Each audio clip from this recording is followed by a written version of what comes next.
To the citizens of the world, we are anonymous. We've been recently bombarded with requests from many people to address the Invisible Children's movement in their campaign titled Kony 2012. Their campaign is an attempt to expose Joseph Kony and make him famous throughout the world.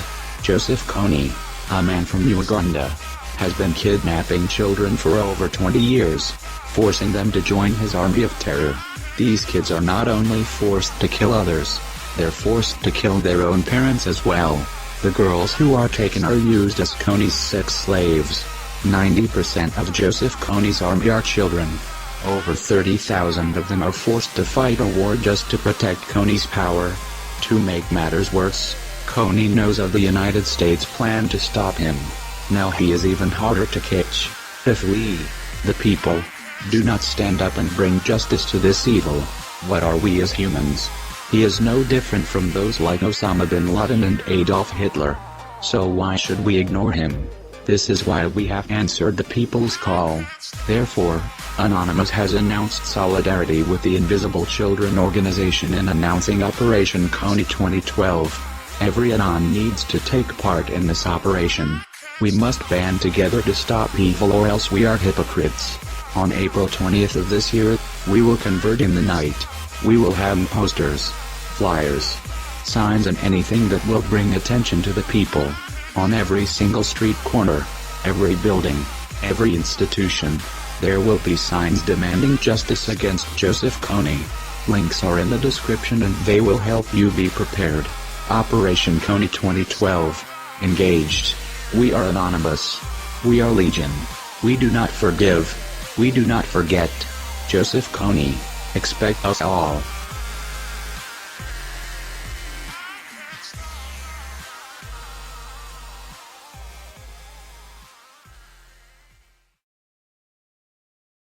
There's actually been quite a bit of rumors going around about how Kony 2012 and Invisible Children is a big scam, and how only 32% of the money is actually going to the children in Uganda, and how they're pocketing 68% and putting it into their pockets, the CEO's pockets, and the other people who work for Invisible Children. Now, while the 32% that actually goes to Uganda is the truth, you have to look at the big picture. 32% goes to the children in Uganda, goes to their direct needs, what they need the most, their food, their clothing, it's what they need. The other 68% is divided up into two parts. 31% goes to the people who work at Invisible Children. Yes, it does. Charities need to run. They need money to run. They cannot run without money. It's impossible. Even big charities who say that all of their profit goes to what they're doing their charity for, that's a lie as well.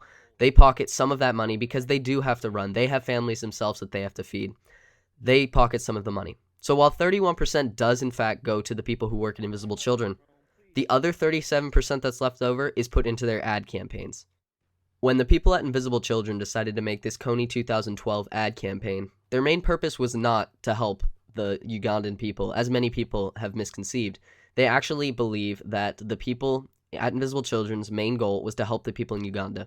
And now, while indirectly this is their main goal, they're not going about it in the same fashion that most people think. When most people think of charities, they usually think of people donating money to the charities, which the charities in turn send to the people who need it the most. This is not what the Kony 2012 campaign is about. You have to look at the facts before you start making accusations. Kony 2012 is all about bringing awareness to Kony and his destructive reign in Uganda, to be completely honest.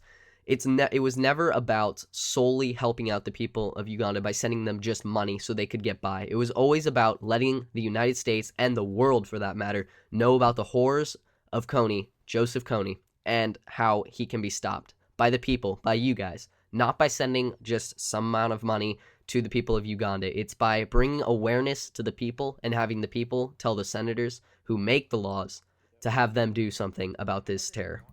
In the description, I will be leaving a multitude of links. The first one being the actual video that describes Kony 2012 and was published by Invisible Children 2 days ago, March 5th. The second one will be to a blog which is rebuting what Invisible Children is working so hard to achieve and what is saying that Kony 2012 is a scam.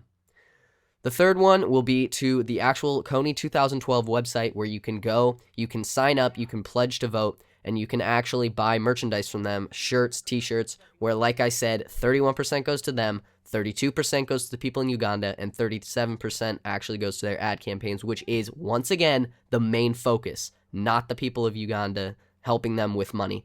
The main focus of their entire Kony 2012 ad campaign is to bring awareness so that the world can do something about this problem, not just money. Like I said, the third link will be to their website where you can buy merchandise, their t-shirts. You can also purchase a kit, which is really nice. It comes with a bracelet, a really nice bracelet. It comes with posters that you can post up all around to help out. And the last thing is that on April 20th, 420, kind of ironic if you ask me, but on 420, they will be going around all night to every city in the world. Well, they're going to have people from every city posting up posters and just flagging the entire world, every city they can get to bring awareness to Kony. I want to leave you all with something to think about. The Breast Cancer Association, to help bring awareness to breast cancer, where you wear those pink and white bracelets that say breast cancer awareness or I heart boobies or something like that. The CEO of that company makes $500,000. $500,000 a year. So no one cares about that, apparently, because no one knows about it and no one cares. But when you look at the CEO of Invisible Children, who makes $90,000 a year, and who has to support a family of 3 because his wife does not work, because she has devoted her life to the people in Uganda and the Invisible Children Foundation, and he has a little boy who is 4 years old, who he has to feed, put food on the table for every night. When he only makes $90,000 a year for a family of 3, they have to be living pretty modestly. They're not going to be going around in a mansion.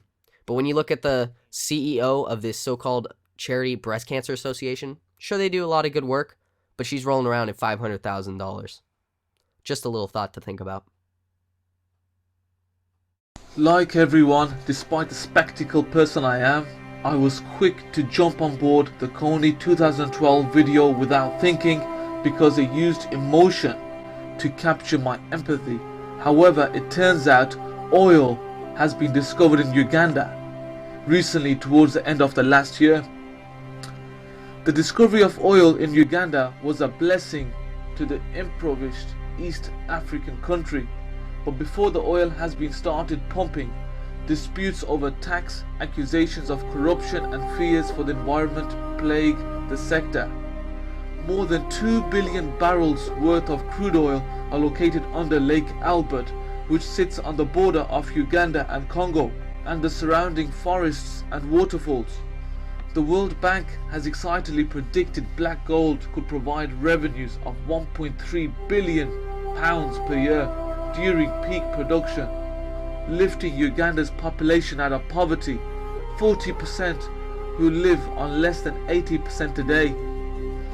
Once oil has been found under the radar, within the months the US decide to intervene and come to the rescue, and the Kony campaign goes viral literally overnight.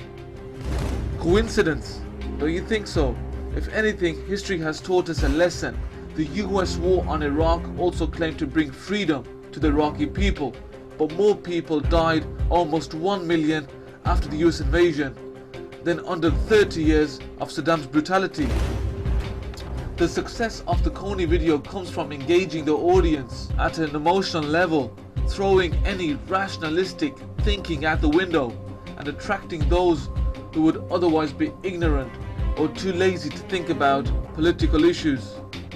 We can use the same concept to make an activist video and campaign on other broader issues, such as the Palestinian suffering and the Israeli propaganda and war machine, who are the main cause of all evil, violence and unrest in the world. If you agree with this alternative analysis, please post this video wherever you see the Kony story. We might can stop an outside military invasion. Maybe they'll call it off.